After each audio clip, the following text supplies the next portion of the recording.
But this morning I was actually doing some thinking, and I'm like, at least this show's in Maple Ridge, so I'm fucking golden, right? So thanks everyone for coming out tonight. You know, when Mitch asked me to come back for another show, I said, suck my dick. And here I am. So, you know, say what you want about Mitch, but Mitch actually does have some good redeeming qualities. Mitch actually single-handedly lowered the rape rate in the Lower Mainland. He just kind of like laid low for a while.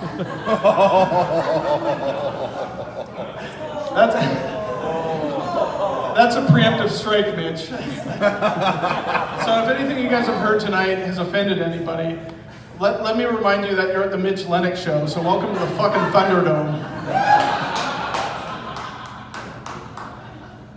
So I hope you guys enjoyed Max's set. So Max is actually my first cousin. Our moms are sisters. So my dad's actually from Denmark, and his dad's family are a bunch of filthy Hungarian Jews. So having Jewish family actually has its perks. I know what you're thinking. Money. No. Holocaust jokes. But it's okay, because my dad actually, my grandpa actually died in a concentration camp. I'm not Jewish or anything. He fell off a guard tower. But it's still sad, you know. It's still sad.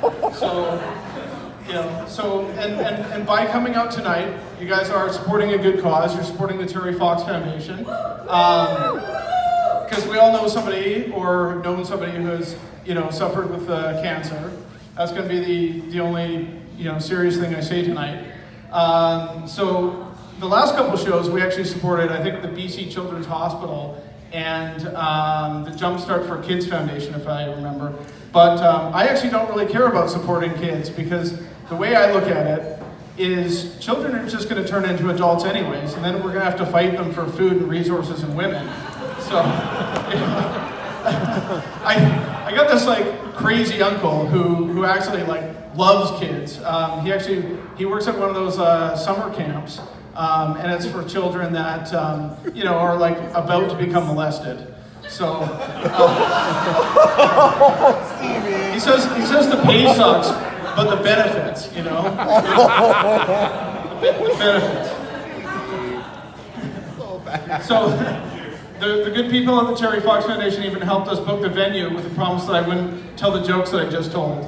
And I'm allowed to get away with it too, you know, because I don't work on Sportsnet. So, and of all the venues that we've booked, probably the worst that Mitch has ever booked was a place called the Anza Club in Vancouver. I don't know if anybody's familiar with the Anza Club.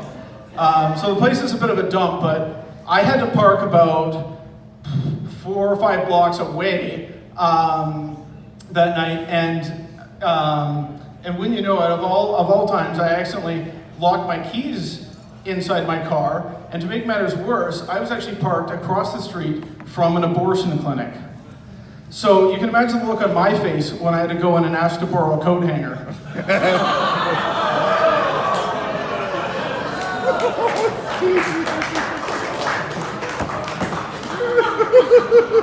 So, as if abortion clinics going to get any more offering. And like I know, years ago, I actually helped drive a friend to, you know, an appointment at an abortion clinic. Don't worry, it wasn't mine, so it's not like it was important or anything. But the whole time I'm like driving on the way, and I'm like, you know, it's kind of silent. I'm thinking in my head like, there's got to be a better way, you know, for me to come up with stand-up material. And she's like, you know, Steve, you're a good friend. And I'm like, I'm not a good friend. I'm a great friend. Great friends get up at like 7 a.m, pick you up, take you to Vancouver. You know, like good friends only babysit.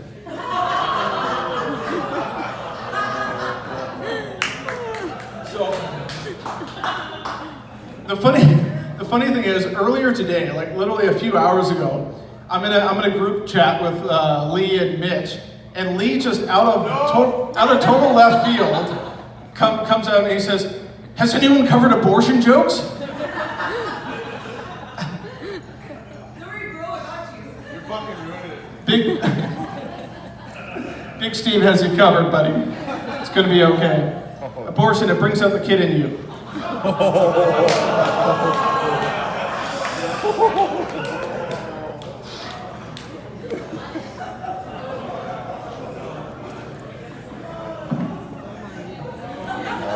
All yours.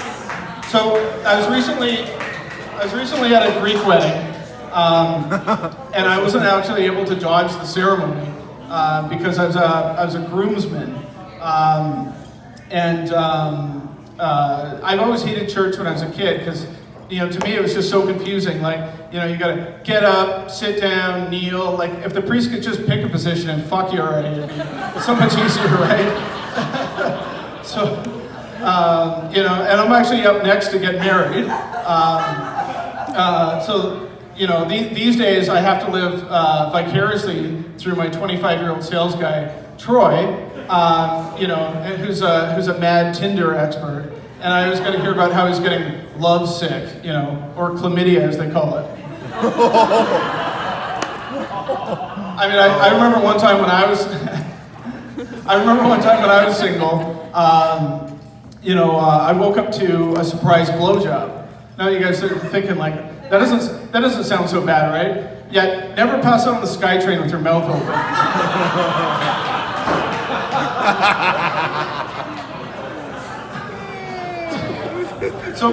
So a bunch of girls I know are getting mad at me and the boys, and they're saying, "Why are you always making fun of that 16-year-old climate troll? She just cares about the planet, okay?" Listen, ladies, nobody likes a Debbie Downer, okay? And guys hate, ladies take notes, being nagged at, And like, when a guy says he's gonna do something, he will. You don't have to remind him every 6 months. and we've just heard too much doom and gloom over the years, the Earth's gonna end, and blah, blah, blah, blah, blah. First it was Y2K, fucking planet's gonna blow up and whatever. And then we had the 2012, the Mayan apocalypse. Since when do the Mayans get to go around telling everybody when they're gonna die, but when I do it, they kick me out of the old folks' home? So, I'm about to get married, and it's kind of crazy because you gotta like make all these vows, right? Like, till death do us part and shit like that.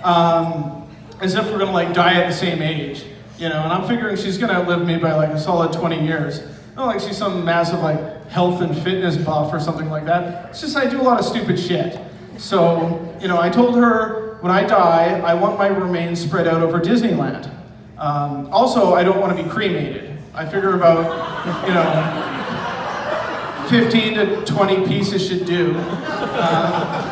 I'm not a real fan of like the whole cremation thing, because there's this moment in cremation process where the meat is like perfectly cooked.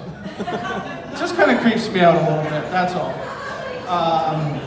So I do have to say that there is something kind of romantic, like there has to be something to be said about old people dying together, to me, I'll always tip my hat to a good old-fashioned murder-suicide. Because in my mind, it's really like the best type of suicide. Like, and if you think about it, it's really like a victimless crime. If you're not convinced, like, let me put it to you this way. Say you're walking down the street, right? And somebody punches you in the back of the head, and then you turn around, and they take a step back, and they punch themselves in the head equally as hard. You're like, good day to you, sir, Like, you don't even post that shit on Facebook. You're like, have at it, right? So murder-suicide is essentially a victimless crime. Unless, of course, you're like leaving orphan children behind or something like that. you gotta kill them too. Thanks, everybody.